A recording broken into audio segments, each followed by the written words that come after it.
A very good morning, everyone. So, today we will be starting a topic of your classical mechanics, which is small oscillations.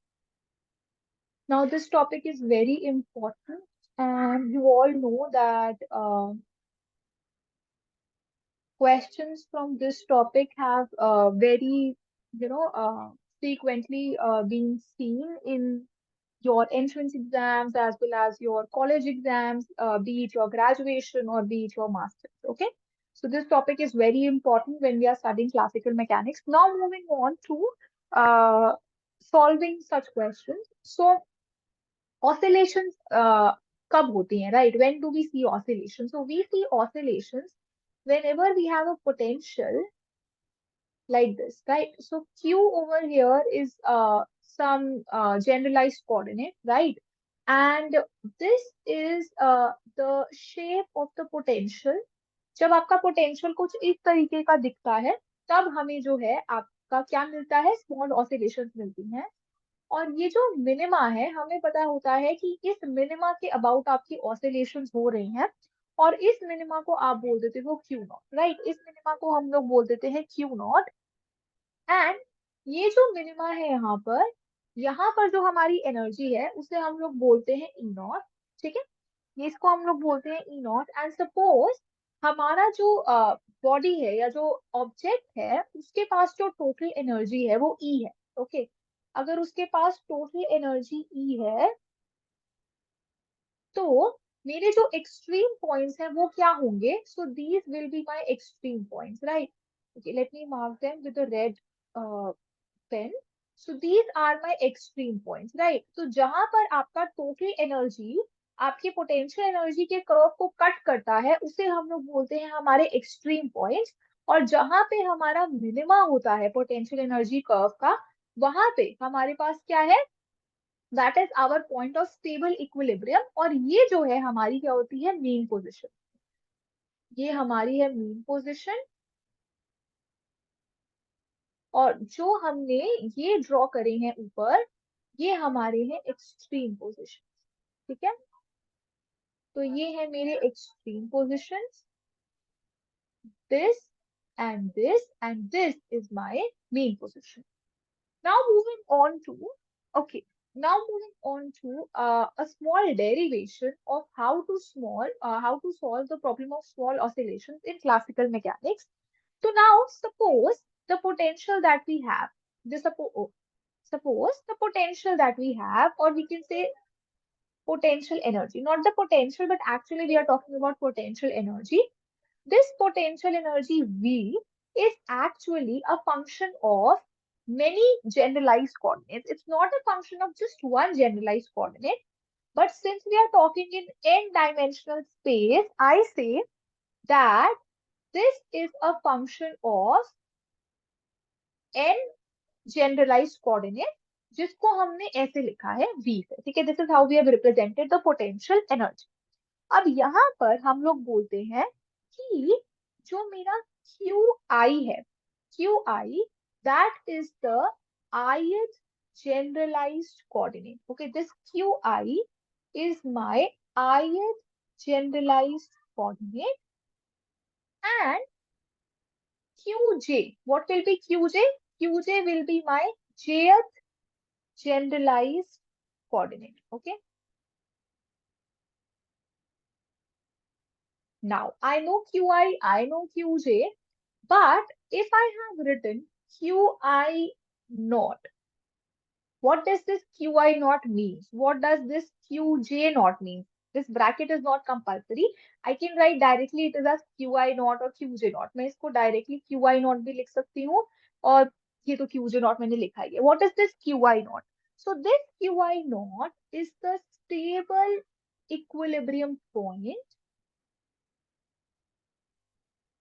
is the stable equilibrium point for qi coordinate. Okay, तो qi coordinate का stable equilibrium point है qi not. Similarly qj not क्या होगा? qj not will be stable equilibrium point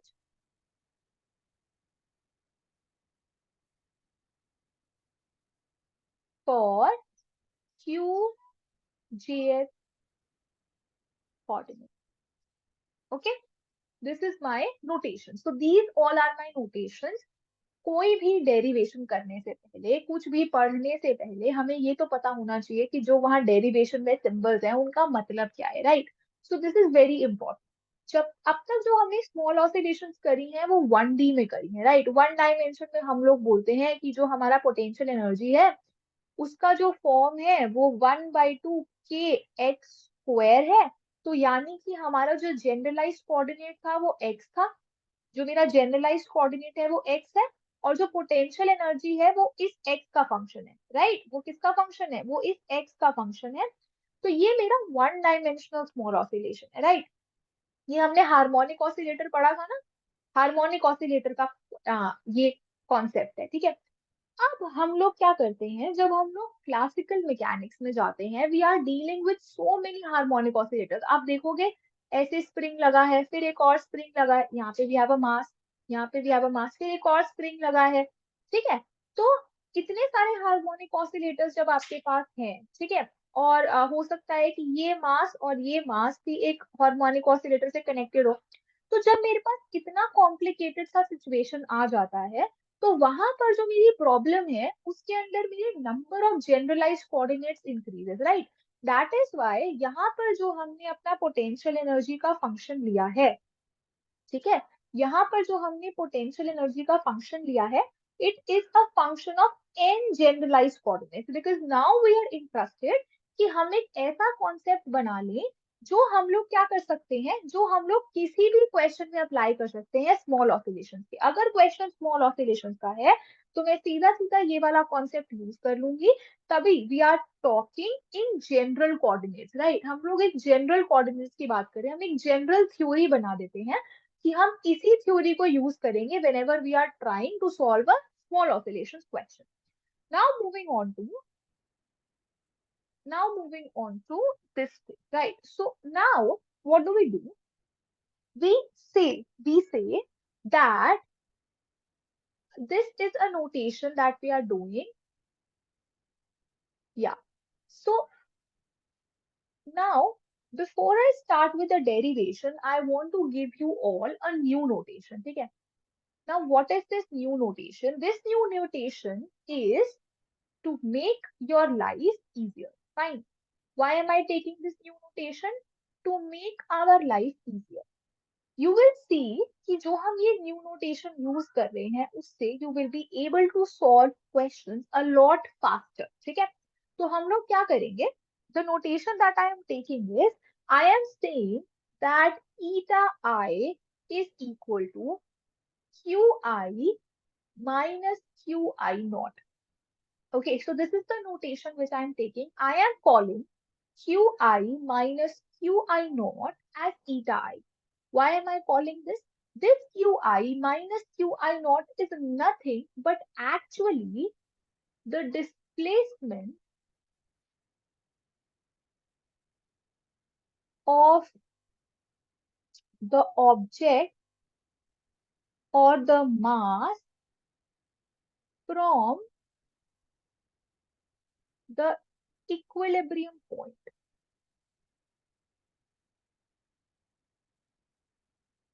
तो हम लोग यहाँ पे ईटा आई क्या बात करें, हम लोग यहाँ पे ith कोऑर्डिनेट देख रहे हैं,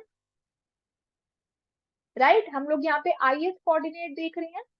तो जो हम लोग यहाँ पे अपना ith कोऑर्डिनेट देख रहे हैं, उस ith कोऑर्डिनेट में अगर मैं डिस्प्लेसमेंट देखना चाहती हूँ कि मेरी इक्विलिब्रियम पॉइंट से कितनी दूर है, राइट? अगर मैं डिस्प्लेसमेंट देखती हूँ, सपोज मैं x कोऑर्डिनेट की बात करती हूँ, ठीक है? हम लोग हार्मोनिक ऑसिलेटर के साथ समझते जाएंगे कि हम लोग क्या कर रहे हैं। बेसिकली हार्मोनिक ऑसिलेटर में आप लोग क्या करते थे, 1D हार्मोनिक ऑसिलेटर में आप लोग क्या करते थे, हम लोग कहते थे कि okay so the displacement x is actually what, x अगर मुझे डिस्प्लेसमेंट देखनी है delta x, let us call displacement as delta x, तो this displacement is equal to what, this displacement is x minus x naught, जहां पे x जो है वो है मेरी कोऑर्डिनेट का वैल्यू और x नॉट जो है मेरा इक्विलिब्रियम पॉइंट। ओके, इसको समझने के लिए let us take, suppose I have a system like this. यहाँ पे मेरे पास एक स्प्रिंग है, यहाँ पे मैंने एक मास रखा हुआ है m। Okay, now what happens is, this is my extreme, oh sorry, this is my main point, right. अब क्या होता है, ये मास जो है, सपोज वो यहाँ आ जाता है, spring stretch and mass comes over here. तो अब जो है वो ओरिजिन से कितना दूर है, x डिस्टेंस दूर है, x डिस्टेंस दूर है। तो अगर मुझे डिस्प्लेसमेंट निकालनी है, तो what will be my displacement, the displacement will be x minus x not. और इसी को हमने ईटा बोला है, इसी को तो हमने ईटा बोला है। This is what we are saying. Now can you see the analogy, we can see the analogy that eta I is equal to Q I minus Q I naught. बस यहाँ पे हमने x की जगह पर क्या रखा है, q को रखा, क्योंकि q is my generalise coordinate. किसी भी जनरलाइज कोऑर्डिनेट को मैं q से रिप्रेजेंट करती हूँ। अगर मैं x को हटाकर q लिख दूंगी, तो मेरे पास क्या आ जाएगा, मेरे पास कोई भी ith कोऑर्डिनेट की डिस्प्लेसमेंट आ जाएगी, जिसको मैं क्या बोल रही हूँ, जिसी को मैंने बोला है ईटा, जिसको मैंने बोला है ईटा।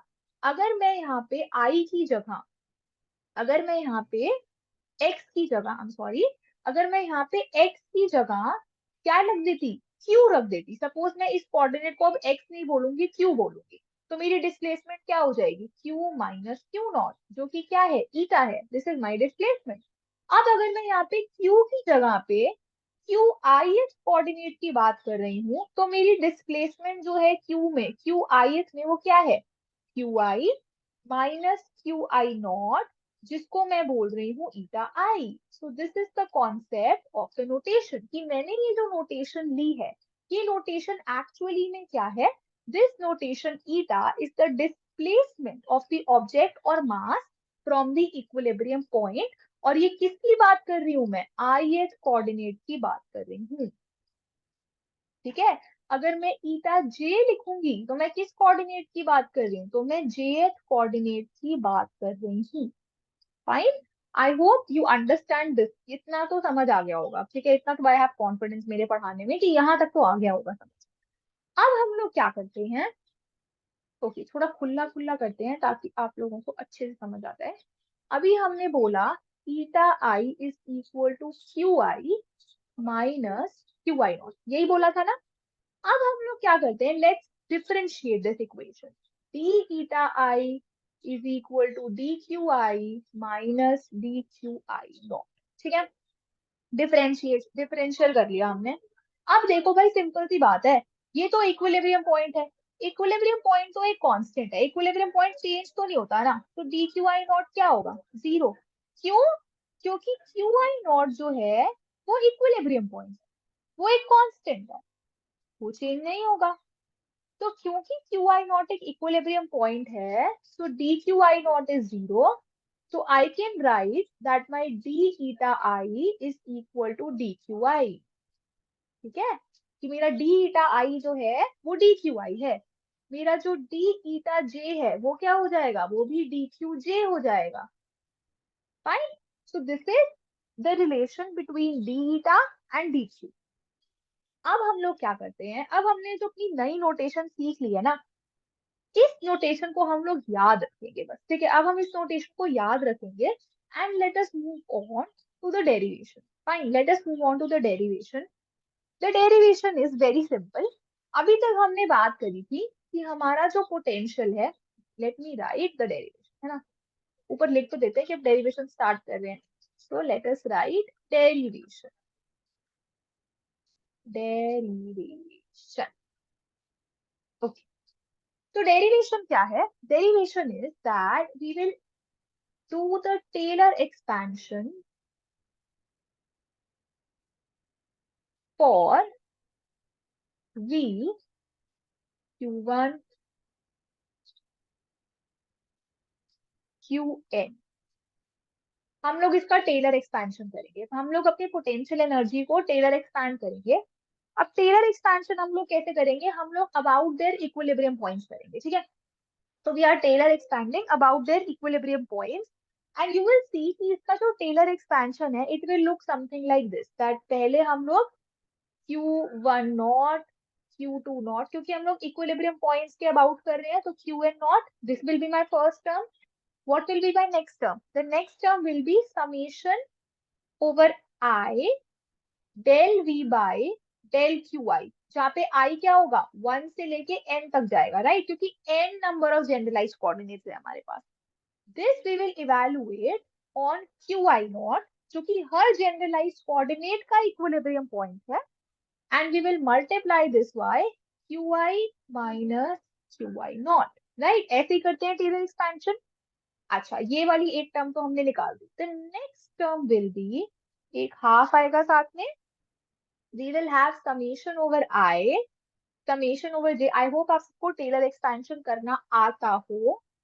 Del square V by del Q I del Q J, and we will get what, Q I minus Q I naught multiplied with qj minus qj naught, right? And what do, or and we get some higher order terms, right? HO में लिख देती हूँ higher order terms के लिए. Okay, so this is the Taylor expansion for my potential. This is the Taylor expansion for my potential. अब इसके बाद क्या होगा, हम लोग कर देते हैं neglect higher order terms. हम लोग higher order terms को कर देते हैं neglect. तो अगर मैं इन हायर ऑर्डर टर्म्स को निग्लेक्ट कर दूंगी, तो ये वाली तो गायब हो गई टर्म्स, ठीक है. तो मैं इसको हटा ही देती हूँ यहाँ से हमारे पास, ठीक है. इसको हम हटा देते हैं कि अब हायर ऑर्डर टर्म्स को निग्लेक्ट कर दिया हमने. अब हमने क्या करा, नेक्स्ट हमने क्या करा, अब हमें पता है कि जो हमारा क्यू आई नॉट है वो इक्विलिब्रियम पॉइंट, ठीक है, फॉर ऑल आई, सारे आई के लिए क्यू आई नॉट जो है वो एक इक्विलिब्रियम पॉइंट है.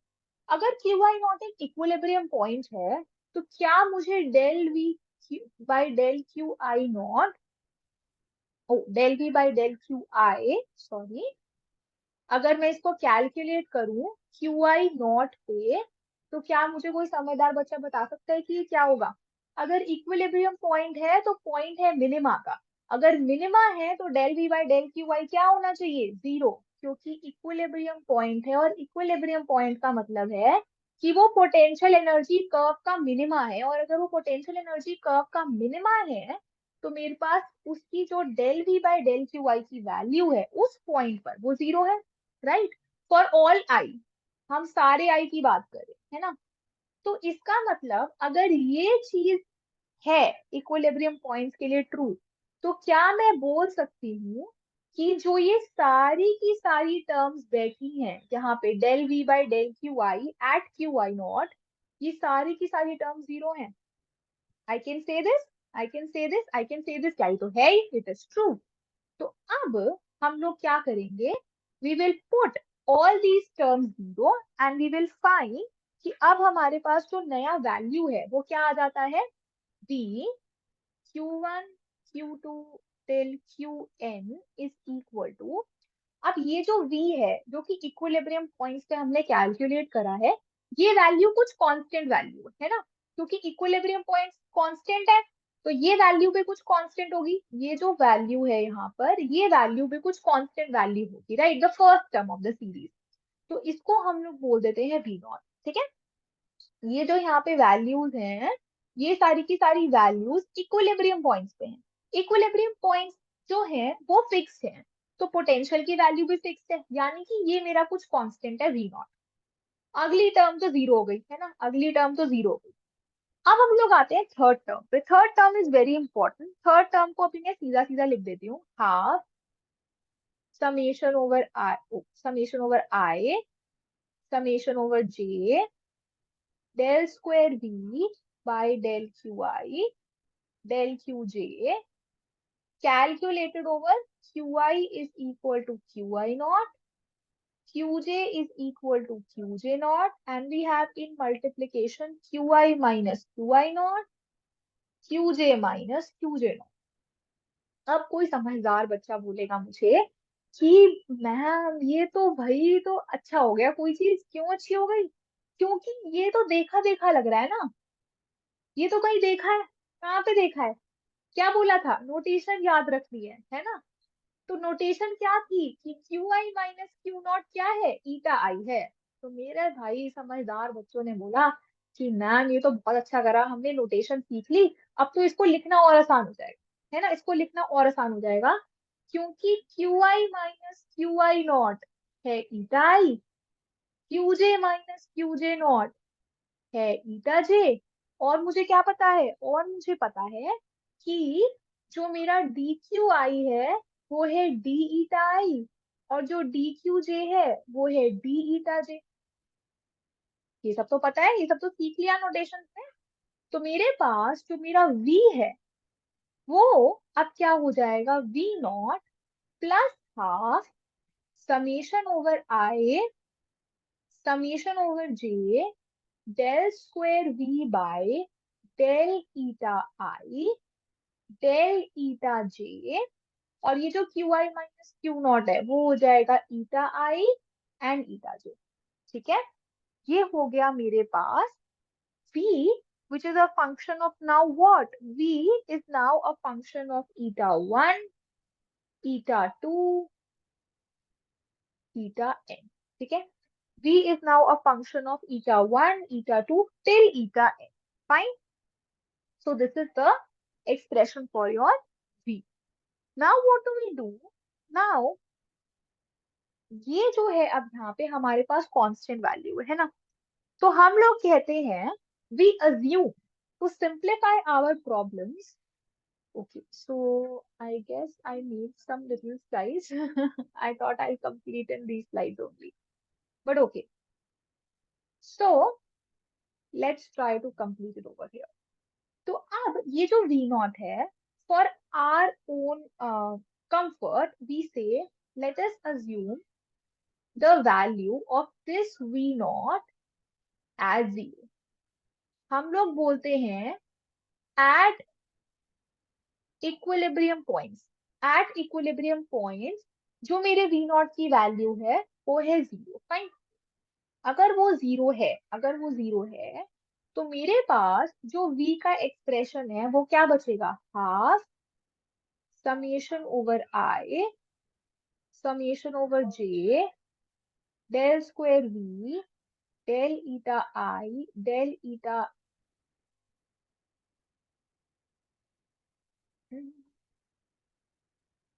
Del eta I del eta j eta i into eta j. That is my expression for v eta 1, eta 2 till eta n। So this is my expression for the potential। And since I have no more slides, I'll stop over here and we'll start the lecture from the same page only, and we will see what this expression of potential energy means। अभी तो जब हमने expression निकाल दिया ना, इसका कुछ मतलब भी होगा, इसको हमने निकाला है तो इसका कुछ पर्पस भी होगा। तो वो जो पर्पस है हमारे पास, ठीक है, इस पोटेंशियल एनर्जी के एक्सप्रेशन को निकालने का कि ये हमारी लाइफ को कैसे इजी करेगा, we'll discuss in the next class। Okay, so let's stop over here and I hope I see you all in the next class। Thank you so much and bye bye।